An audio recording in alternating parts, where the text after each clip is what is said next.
So we're talking about the arc of what we want to actually accomplish with the podcast. And this is an open book. All possibilities are within range, and we want to narrow it down to what we're going to do first. So, well, and you started to articulate an idea around what your thought was around when you described it as an arc, what you thought that might be. Right. So the first thing that I would like to be able to grasp or convey are ideas which would help people to get a grip on themselves. So, for instance, we think that thoughts are something that we think up rather than something that just like bubbles up to the surface and we're sort of along for the ride.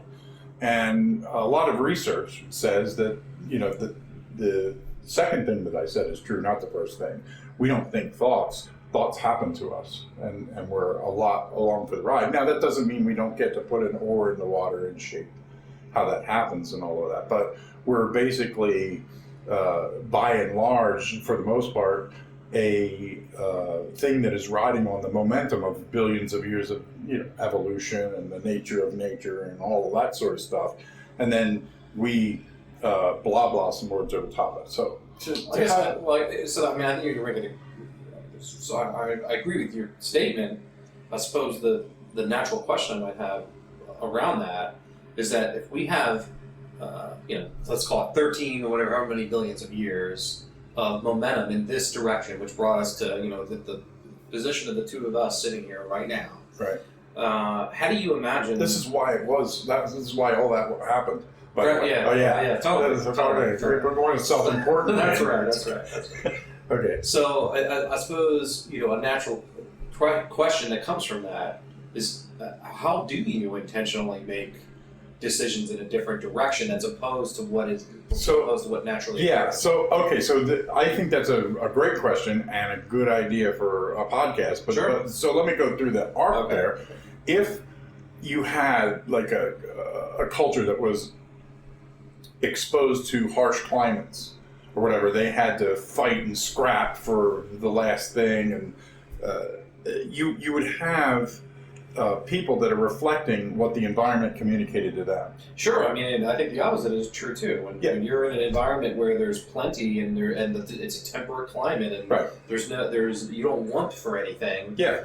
So you don't have really a whole big incentive to create weapons of mass destruction in that climate, sure, right? But in the other one, you might actually have to incentivize innovation and do more planning for winners and stuff like that. So what that says, that broad picture says, is that the things that you are exposed to shape you. It's a bi-directional communication. So you can shape the things that you're exposed to. So don't hang around with, just as a practical thing for an individual. Don't hang around with the people that cheer every time you're going to do something stupid that might hurt you. They're not your friends. This is not that is a parasitic and predatory wing of relationship. So I think maybe what you're talking about, in this arc, is that we're talking about bringing things that we don't necessarily think about. Here's the way things happen, and here's what you can do about it. Yeah. Okay. Yeah. That's great. This is the way things happen, and this is what's useful about knowing that. Yeah, no, that makes, that's great. So let me just say, here's, right, how it happens, and here's what you can do about it. Or how you can use it, right?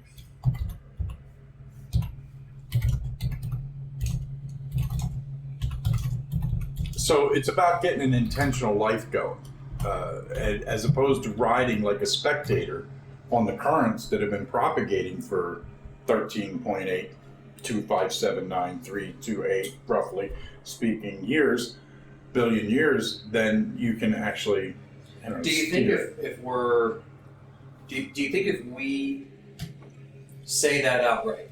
I think we need to say it better than we're saying it here. This is internal dialogue. Yeah, I got you. So you and I are talking, so it has to be more No, Yeah.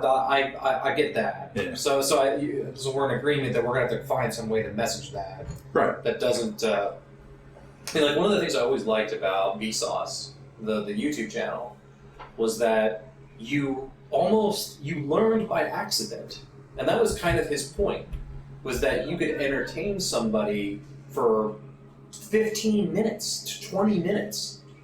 And at the end of it, you probably learned 3 to 4 new things that when you looked at the world, against whatever those 3 to 4 things are, it actually made a big difference.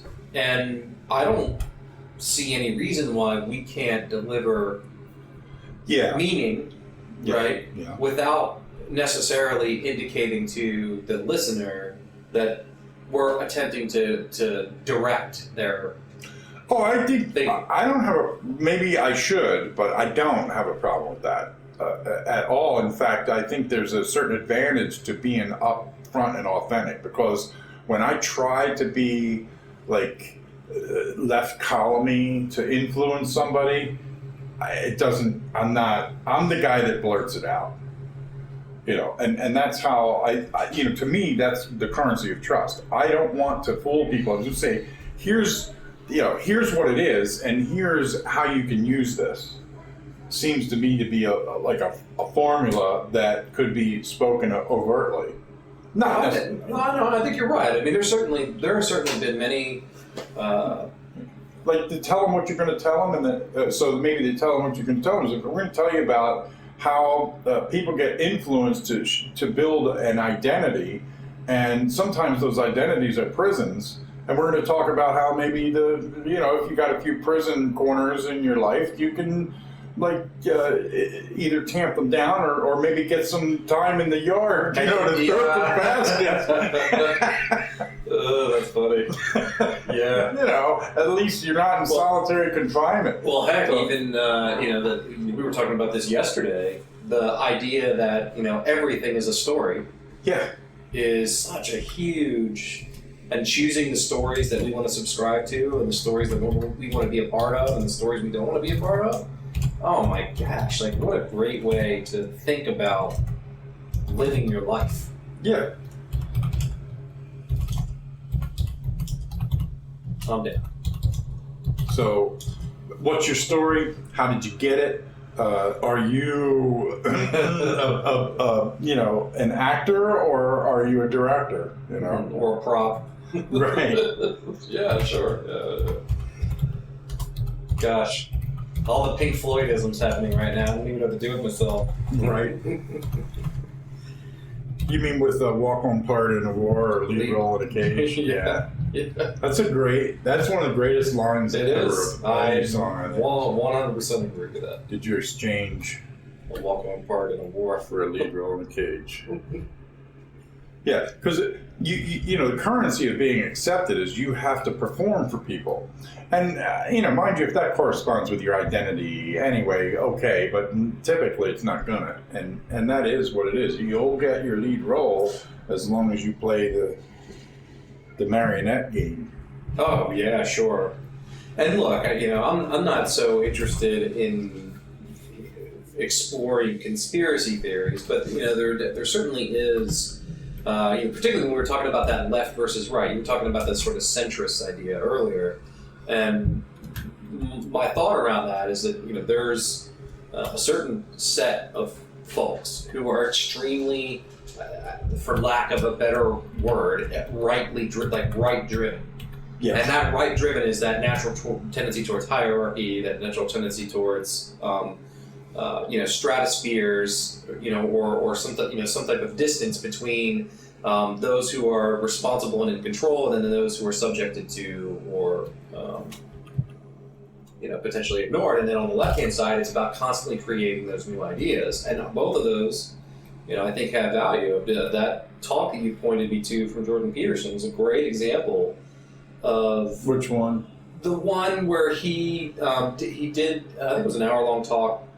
It was some university where he was the invited guest or the invited speaker, and they had a big Q&A session with them. Okay, and they read some letters that were like challenging Yes. his positions, and he responded. Yes, yeah. And one of the comments that he made was that there's extreme value in having folks who are centered on creating the new ideas, because that's where innovation comes from. Yeah. And then there's also value in folks who can design a paradigm of safety, because you need to know that when you go down to the corner, the light is going to be green, not blue. Yeah, you need a little sheltered place to build your swords, blah, blah, blah, so that you can go out there and put your feelers out for the new thing. Yes. Yeah.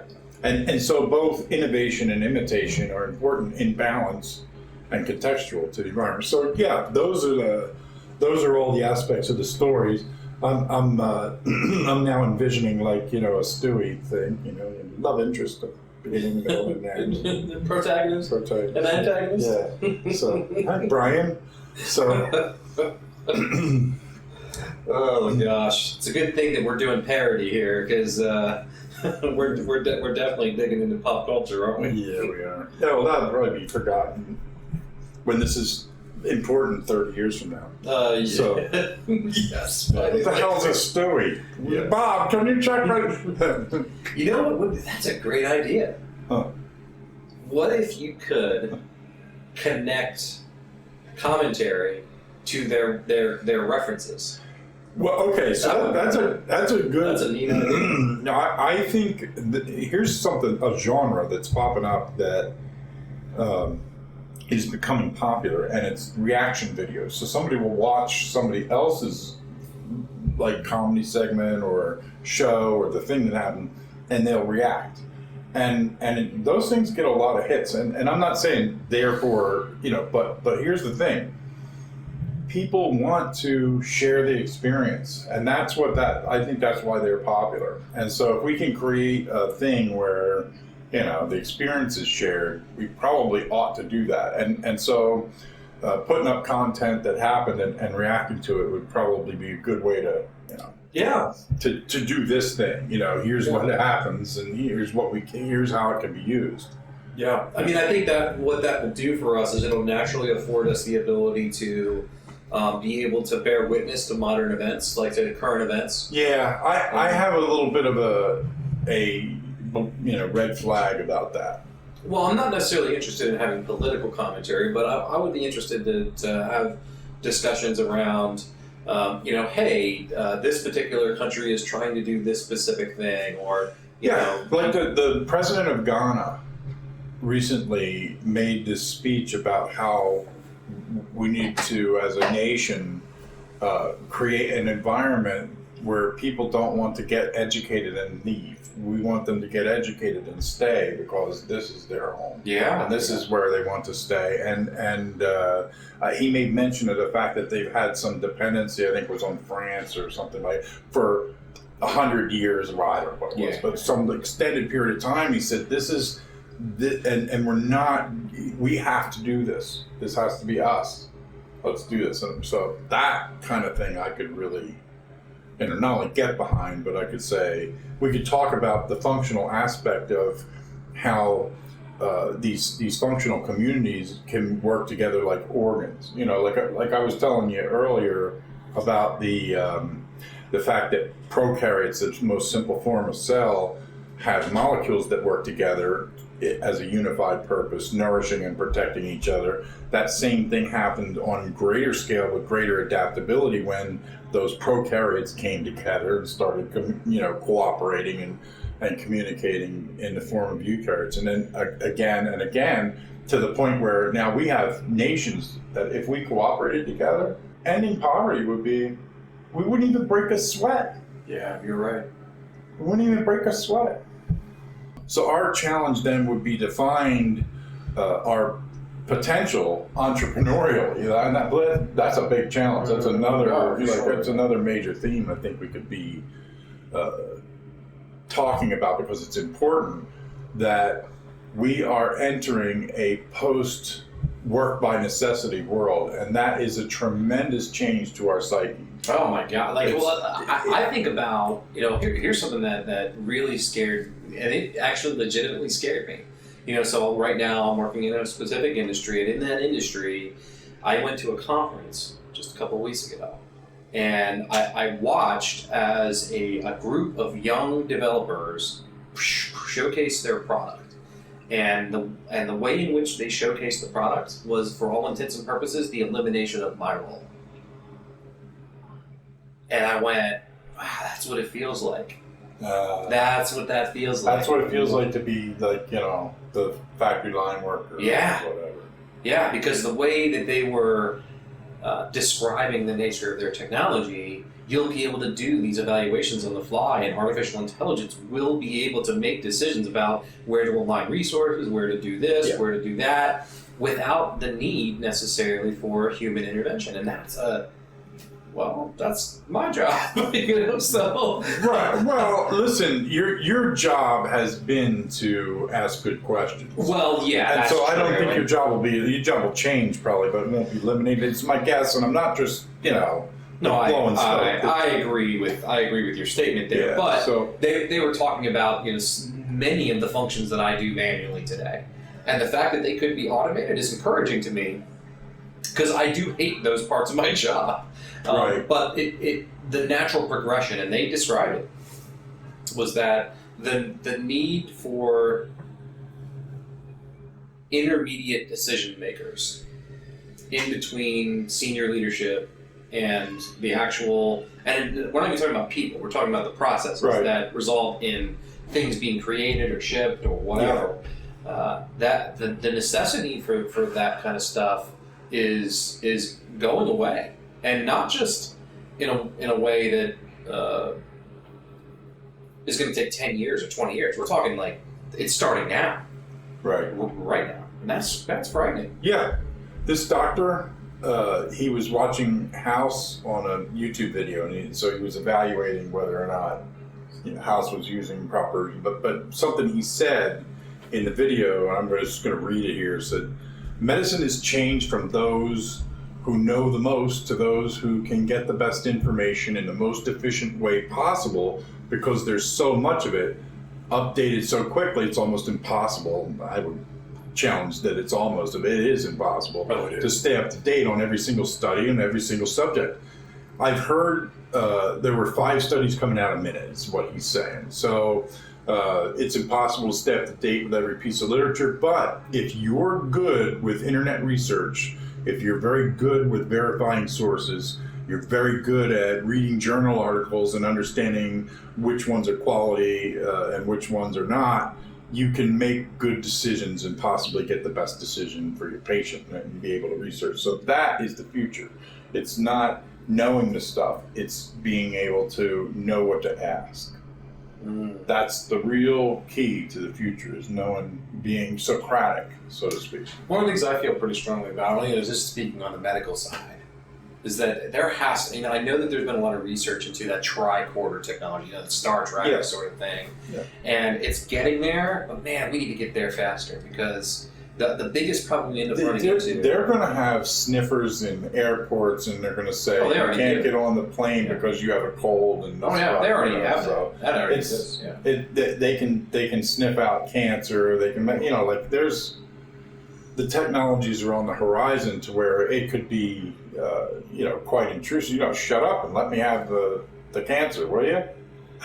Well, yeah. I think in any new technology, like computers, for instance, the crime is a natural, extension of that, or the potential mistreatment of citizens, of course. Yeah. And outcropping of that. But something else that is going to make things, I think, a heck of a lot easier on doctors is, so you said it, doctors need to know what questions to ask. Yes. Right? Well, great diagnostics are extremely expensive today.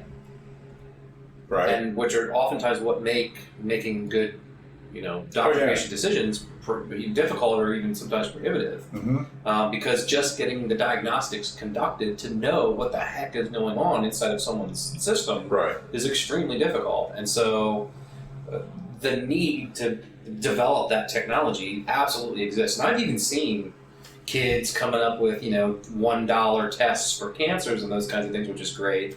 But that tricorder stuff, and I know that there's an initiative out there that's centered on it, needs to start moving forward.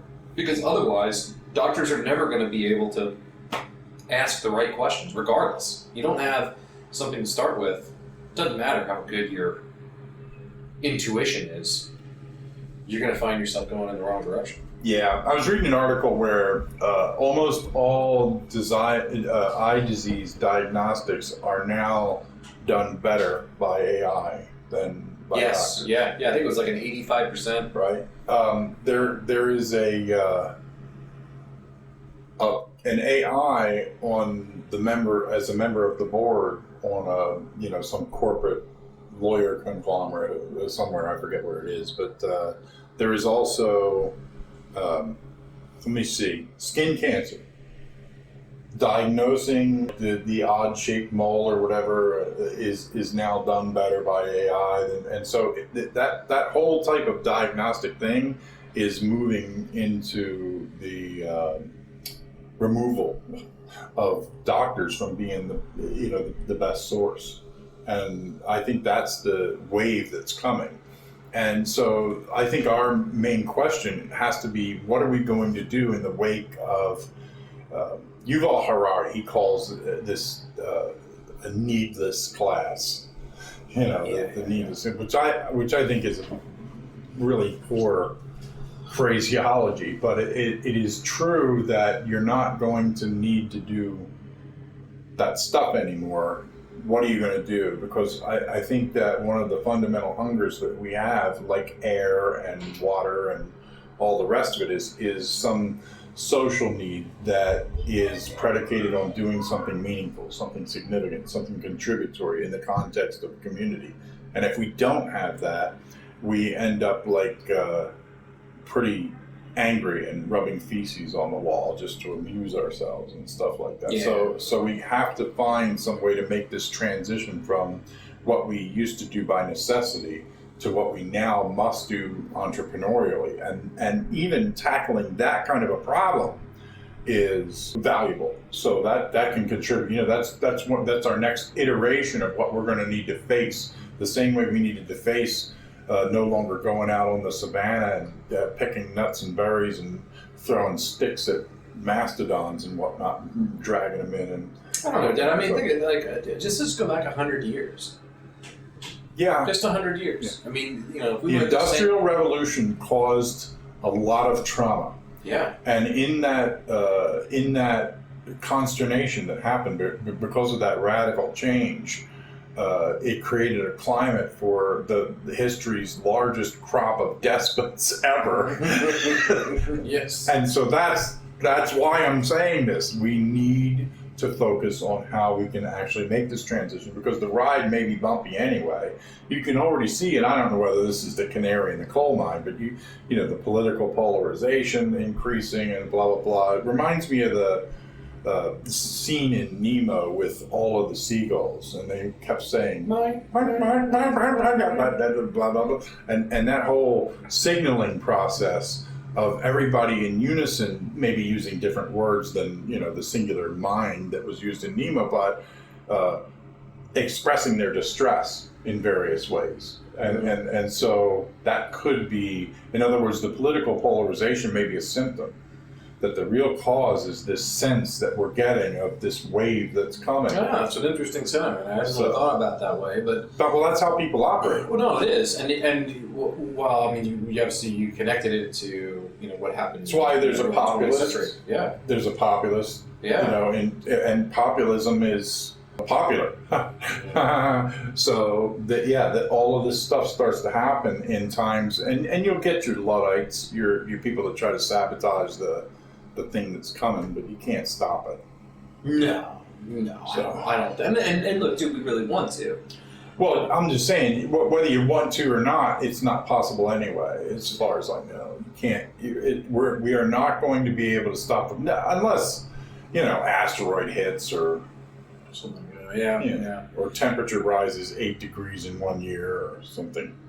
Do you think, as part of the the podcast, that maybe we should maybe talk through some of the supporting material, like I was thinking of like Home Duo, and there's a lot of the those types of works out there that I think are worth maybe Yeah, I having an prefer like the Sapiens. In terms of Yuval Harari's work, I prefer the Sapiens end of it than the Homo duo end. But he's right that we are going to become what it is that we wrote about in scriptures. We're going to be able to become these, with VR and sensory inputs and all of that sort of stuff. We could become the very gods that we've worshipped, in the past. Sure. So,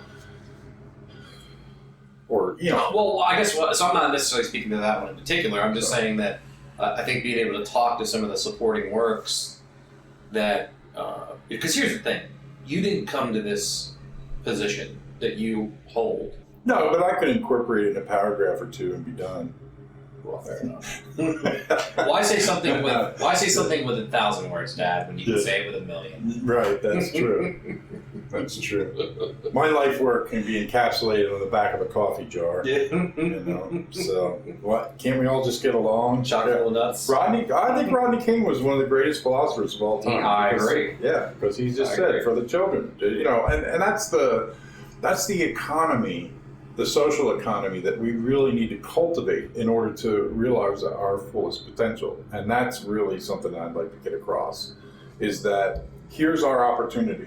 And some of them, if you don't seize them, they're gone. So they have windows, and if you don't grab them, they're gone. Others, you can say, well, I can get to that next week, it'll still be there. But we have, of this palette of opportunities, the ones that we don't leverage will never come to fruition. We don't cultivate them to their full maturity. Then we don't get to bask in the wealth that happens in the wake of having done that. And I think that's one of the things that we need to begin to recognize. And I don't think people realize just how simple that is. So just, I know it sounds cliche and corny, but like, just be nice. Don't crowd up next to somebody on the road and treat them like they don't matter. Don't do that. Yeah. Don't communicate behaviorally that. And usually, people that do that are actually echoing something that's being communicated to them. That some jerk boss is probably the cause of more accidents than Oh yeah. It's funny you say that. I rear-ended somebody one time, and I was trying to race to work because my boss was, called me in at 4 o'clock in the morning. Yep. Yeah. No. Yeah. You're probably right. Yeah. I'm just saying. So these parameters we put on ourselves. Look, sometimes it is urgent. You got the siren going because there was a thing, but. Yeah. But I'm saying that, like, a lot of times we create our own poverty, or in the form of stress or in the form of not being brave enough to dance or whatever the case may be. So that's something I always worry about. I worry about that with my children.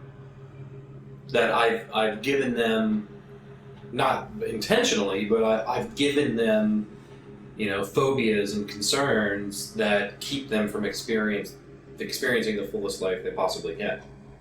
I worry about that a lot. Yeah. And of course I don't want to paralyze myself, right, because I worry about that. But I like roller coasters, for instance. right. I love roller coasters. I was afraid of them as a child. I was there. You were there. Yeah. But I did. Now I love them. They're exhilarating and all of that. Mm-hmm. And it surprised me how different my kids are, because one of them is, for all intents and purposes, a daredevil even beyond my own comfort, and the other one is extremely, like, to the other polar opposite in the spectrum, very conservative. Yeah. And it's like a Family Ties thing. One of them's Alex Keaton and the other one's whoever that radical thing is. Mallory. Well, it's a long time ago. Dig up that cultural reference. Yeah. We're gonna have a cultural reference ticker on our podcast. Yeah. Footnote: Family Ties was a show that was started in 19. Oh, that's great. So, well, so on that front, then, because I want to make sure that we close up on this arc idea. I think as long as we're centering our topics on things that give people food for thought, that help them direct their own lives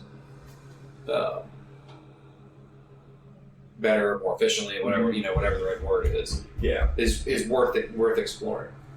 Yeah, I think also that there is, as part of the arc, we have to determine what's the theme and what's the variation on the theme. So the theme here is how it happens and how you can use it. Sure. And so the topic may be how the microbes you're populated with might shape the way you think. And how you might be able to change that, and what like for instance, people that are depressed can many of them, not all by any stretch, but many of them can improve themselves just by touching soil, because soils have microbes that produce a certain, and when you think about how long we've been connected to the soil, that severance comes at a cost. Oh yeah, for sure. So here we are. We have kids that are brought up in too clean houses, and they get allergies and all sorts of autoimmune diseases because they basically develop. Our immune system over the years has had this momentum to fight this enormous thing, and here we are, helicopter parenting it.